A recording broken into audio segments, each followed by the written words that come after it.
Good morning. You are listening to the Leadership Doc on Talking Leadership. I'm your host, Dr. Heather Williamson, and I am hopefully you're up and bright and early because, yes, it is early this morning, but I have an amazing guest with me today. His name is Michael Fiebelman, and he is the owner of Second Life Incorporated. And so I really wanted to bring Michael on. He was a recommendation from a really good friend of mine who is amazing. And I really wanted to have him share a little bit about what he's doing within his business and how he is helping mentor his employees with regard to personal development and other things, I guess, which we'll talk about. So, Michael, thank you very much for being here. Thanks for having me today. Yeah. It's great. So why don't you share a little bit about what your company is about and how you help others? Sure. So a little background. I've been in technology for over 30 years.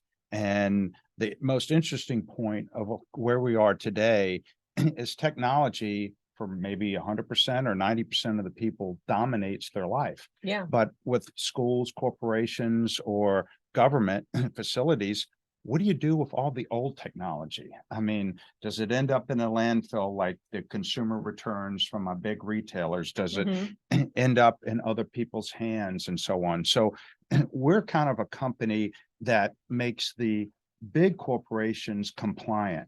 So we go in and we work with companies all over the state, Richmond, and the United States, and take their so-called EOL, obsolete end-of-life technology, and we bring it in. We do a number of things such as inventorying the technology, cleaning it, wiping the data to DoD standards. So that's the real important secret sauce. That's really important. DoD is not one you mess around with. Right. Well, you want to stay on the good side, right? Yeah.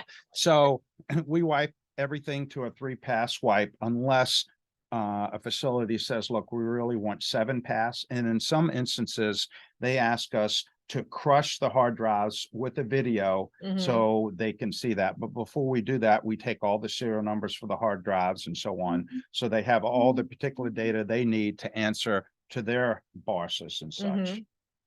And so when you scrub all the database basically on these devices, then what do you do with them? Sure. So once it goes through our process, so an example right now, we have about 5,000 Chromebooks, which have become popular over the last 10 years, really over the last 6 or 7. And once we unenroll them, take off the Google lock, then obviously they're inventoried first, then they're cleaned, and then they're tested. We test all the different ports, the screen, and then in this market, unlike when you go to Walmart or you buy from Amazon, right, everything is defined. Is it like new? Is it slightly used, heavily used, or is it broken? So broken items, we really recycle with an R2 recycler, which is the proper standard in the industry, kind of like the DoD is on the wipe. But when we resell stuff, it's really A, B, or C. And in our market, majority, unless we get new stuff, which we do get new stuff in, we got a couple dozen servers last week from a company that's in the box. It just happens to be a few years old, but for someone else, it'll be fine. But even when we get new items in the box from companies, we open the box and we verify that there's no data on it. We verify that it has this hard drive or it has this particular RAM, this processor, and then we know exactly what we're selling to the local or US or global secondary market, which this is what this industry is all about, is reuse, remarketing, and repurpose. Because you may have a phone and you may have a iPhone 10 or 12 or an Android phone, but if the phone is properly cared for, it'll last you 5, 6, 8 years or so. So that's exciting about this industry. We can take products that could be 3, 5, or 8 years old and extend the life of the technology, of that particular technology. So as let's say within a company, why would it be important for the business owner or the executive to call you up and say, hey, we are, redoing our employees' computer systems that, they need to be upgraded, rather than just chunking it in the dumpster?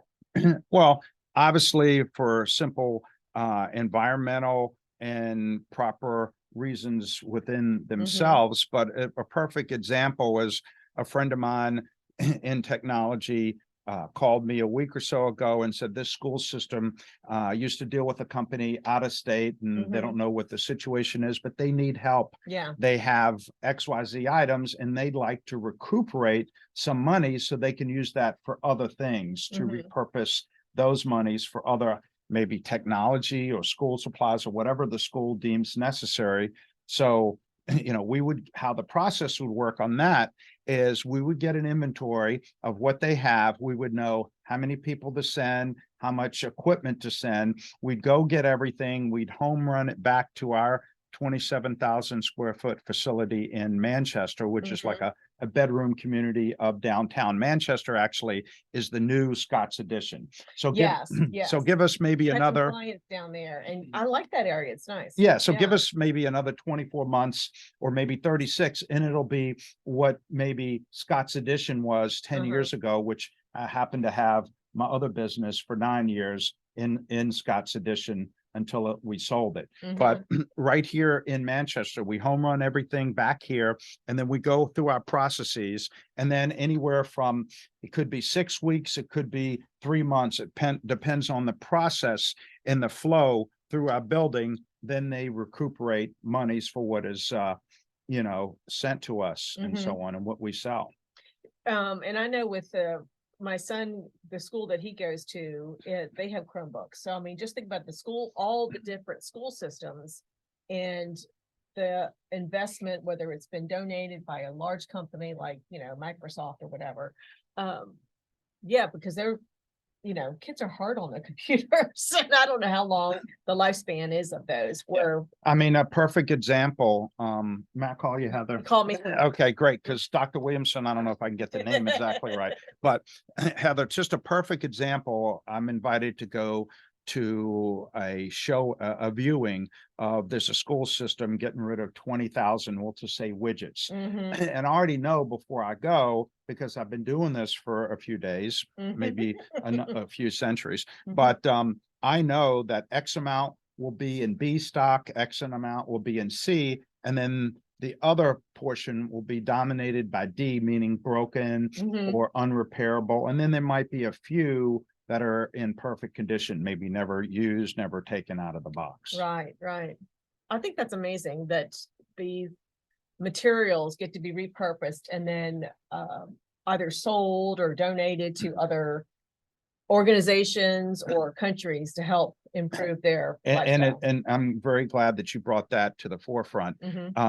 We've got an amazing project that I believe it's a 3 to 5 year and hopefully longer project that we're working on, and we'll go over that in a minute if it's okay. Yeah, sure. But for instance, right now I work with another vendor that wants to find a home and wants to donate to a nonprofit. So they have $3,000 to $5,000 worth of technology, and we're going to facilitate the nonprofit, getting everything up to consumer standards, whether it's upgrading a hard drive, putting more RAM in it, cleaning the buttons or the screen or whatever it's done on the technical side, and then making that donation in their behalf. And then it can go for, I hate to give you the pun, but a second life. Right. They do that with iPhones. You can donate back to whether it's a Verizon store or what, and then they donate it to fix it up and make it usable, and then donate to others that might need it. So I'm just curious, what got you interested in this area of technology? Well, I've had over a dozen companies, actually 2 before I was 22, because different states, and always found technology fascinating. You as a young man, or a kid per se, you may start playing with Legos or, Matchbox cars or toy trains and stuff. And I don't know, I was able to see technology and handle it as a young age, and I just became fascinated. And I liked, when I look at stuff, I don't just look at, this beautiful mixing board here. I look at the future, and then I try to peel the onion away and look at where we are now. So I take a look at what we have now and where can we go. And I started seeing this in the early 2000s, this crazy, reuse, repurpose. Well, we're not doing that. We're putting landfills. Like on the consumer side, when you go and purchase from Amazon or Target or Walmart, 30% of all returns still end up in landfills. And we've been talking to Amazon to try to, start that cycle going in the opposite direction. So it can go to nonprofits, it can go to folks that are in need. And there's a lot of job opportunities in this business that you would have never have thought of, because everybody thinks of new. We're a society of, okay, I'm going to go to the store, get brand new. The latest and greatest. It's like people line up, or, they used to, for the darn latest iPhone. They would lose money on me, because unless mine is not working anymore, or has got some dysfunction, I keep it, because I'm like, I already know how this works. I don't want to have to be trained on. Well, the thing is, one thing that irritates me, like technology, Heather, is kind of scary. Yeah. And everybody, all my friends, whether they're here locally or anywhere around the United States that I visited or went to school, they all call me on certain things because they think I'm in technology, so I know about everything. And I'm like, you probably know more than I do. I just know, how to place it, but I don't wipe the hard drives. I don't, fix the old VCR or whatever. I have a different segment of the industry that I work in, but technology in general is scary. But I will tell you this, kids, 6 or 8 up to 18, they're not scared of anything. No, they're not. And we had a young gentleman working for us that actually bought stuff online, and then he came in and worked for the last 3 summers. And this gentleman has built his own MP3 player, has can figured out how to unlock the Chromebooks or the laptops that have a lock on it. So the moral to that story is the younger generation is not scared of technology. And we won't put Heather in this, but older folks like me, we're a little we're a little more scared of what we don't know, right, as opposed to what we know. I know. Well, I have a 15-year-old son, and if I don't know how to do something on the phone, he's like, Mom, all you have to do is do this, push this button here, go over here. And I'm like, well, that's why I have you to show me how to use this. If I need help, you're the one who I'm going to go to. Now we're waiting for the day that Heather says, oh, such and such, look, I figured this out. Do you know how to use this? And then we have a aha moment. Exactly. Yeah. Yes. The psychology part, he gets aha moments on that. So when it comes to, what your focus is in the Second Life, you are obviously focused on being good. Is there anything else with regard to being good that listeners should know about? Well, I'll take a step back. My background obviously is technology and a lot to do with sports. I did radio for 4 years and did a lot in the sports community. I was with VCU with my first school with the basketball team. No, not as a 7-foot player, but as a manager. But 20 some years ago, I got lucky enough to, I was at an event and somebody asked me really a strange question. Would you like to work with my son? And they probably knew me from the community. And that was my first step into being able to understand, really, in my view, not everybody's, but my view, what life's all about. And I met a gentleman who has autism, but he has Asperger's spectrum.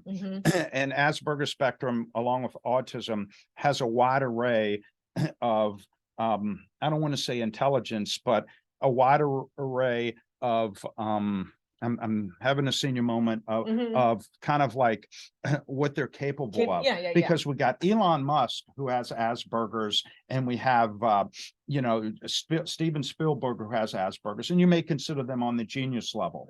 Okay. And then, yeah, I mean, just very creative, very just amazing. And then you've got other folks that are maybe not at their level, but within that individual, they're amazing people.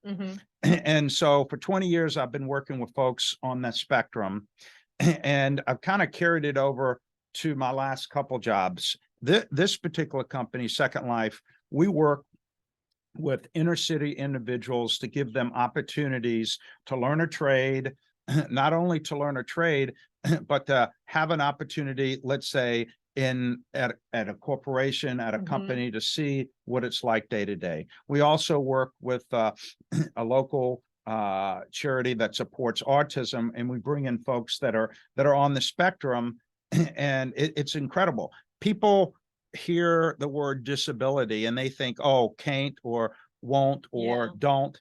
Well, I'll just tell you, a lot of the folks that are on the spectrum, it's unbelievable. And I love just to talk to them and understand, whether they're a techie or a geek or a sports nut or whatever they may be, or very shy, and understand what their strengths are. So that's one of the things that we do, at Second Life. And we have a number of individuals that have been with us for, over 4 years that, either are inner city or have, some type of developmental or cognitive disability. And so you mentor them and provide opportunities for personal development.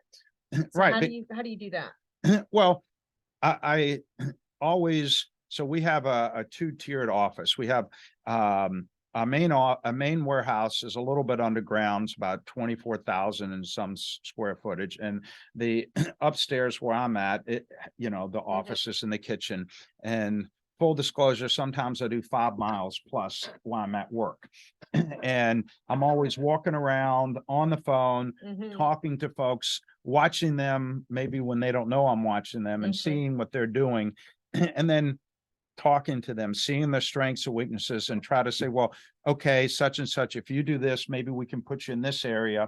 And maybe if you understand these particular points, then you can go and transfer to over here. So I always like to get to know them from their strengths and weaknesses, because let's face it, Heather, everybody has strengths and weaknesses. I mean, you can go from the president of the United States, you can go from someone in Congress, you can go to someone that may work in the yard. It doesn't matter what they're doing. It matters, are they doing something that makes them happy? And so I try to totally understand, the individual, whether it's a young man, young woman, or whoever it is. I think that's fascinating and, so amazing, because not everybody takes that personal touch with their employees, and especially with you and the ones that might have a disability. It's really, I mean, they're already struggling with something, so helping them to make their lives a little easier so they can be fulfilled is and then feel like they are productive with regard to the industry that you're in and working. Right. And you had made me think about something. So when I started working with folks on the spectrum, I didn't know anything about that. And I just listened, took a step back of what the parents were telling me, of meeting the individual, of some of the things that the individual was not good at, or just in general, somebody that has autism, the social aspect is the biggest weakness with somebody that has autism. And I just used common sense, no book, no mentoring from somebody else, common sense, to help break them of their weaknesses or enhance their weaknesses to make them strengths. And there was, for the first individual, about a dozen, and 8 or 9 after a year or so we accomplished, and we still work on the other ones. So if somebody has a business that's listening today, how would they be able to find that resource that you found with regard to getting additional help with somebody who might be on the spectrum? Sure. Well, there's a great organization called DARS in Richmond, around the state, and similar agencies around the United States. There are a lot of agencies. And DARS stands for developmental. It's working with folks that have disabilities. I don't know what the acronym stands for and so on. I haven't put that to memory, because as you get older, you lose a few brain cells, and I don't want to say the wrong thing. Well, not you get older, I'm speaking of myself. But there's a lot of different organizations out there, whether it's the Autism Society, whether it's SOAR 365, whether it may be some of the agencies that support the young men and women. And I use that loosely, whether somebody is 16, 17, or in their 50s. I'm still calling them young men and women, because I believe that's what everybody is. And yes, Heather, I call myself still young. But you hit on something that I'd also, if I may, take the forefront to talk about. One thing that I've been really lucky in my career and so on is to have many different interests and I kind of developed many different opportunities for myself. I developed to get a scholarship at my first school by just, doing certain things and being into sports and so on, and developed the ability to get involved with the other side of sports, with the radio side, by just listening and talking to people. And again, the 20 years ago, when I was lucky enough, and it happened to be at a sporting event, someone come up to me and asked, can you work with my son? And I didn't know how to react to that. And now I have a whole process and a plan put together, and we have corporations within the Richmond area that are participating. And I'll just kind of read a little bit about this, and then I'll let you ask me questions. But what we have is an environmental and a financially responsible and socially responsible partnership with corporations around Richmond and around the state, and nonprofits, very diverse nonprofits. We have some nonprofits that help folks on the spectrum and with the cognitive disabilities. We have a nonprofit that's very dear to my heart. I've been working with them for almost 15 years by the name of Caritas, and they help folks that are either homeless or have addiction to alcohol or drugs. And they're just phenomenal folks, and I'm very lucky to be associated with them. And then we're helping other nonprofits to get proper food into the kitchens and the access to individuals as well. And so our program basically is we work with corporations, and either they sell us their technology or they give us their technology. And then we split 50% of the technology proceeds with the nonprofits after we take out our expenses. Right. That's amazing. And what a huge gift for them. I mean, just in the Richmond MSA, my stats are over $75 million are deemed EOL every year. So there's plenty of growth and plenty of opportunity for companies to get on board and to help the less fortunate. And this is great because every big corporation, whether you're Capital One, Bank of America, or a smaller bank or so on, is giving certain dollars to the nonprofits. Well, they have to for their tax purposes. That's great. We're asking, let us buy or donate your technology and let us give tens of thousands of dollars to a basket of nonprofits.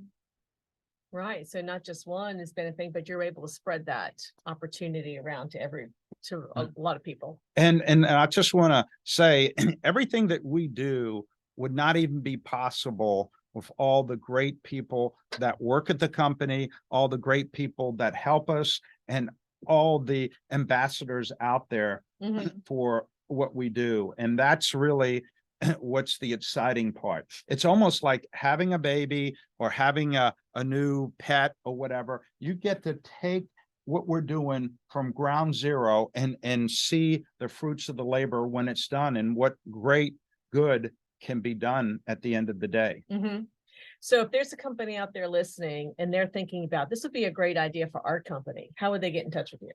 Well, Second Life Inc.com is on the internet, and you can reach me by info@secondlifeinc.com or my first name, Mike, at secondlifeinc.com.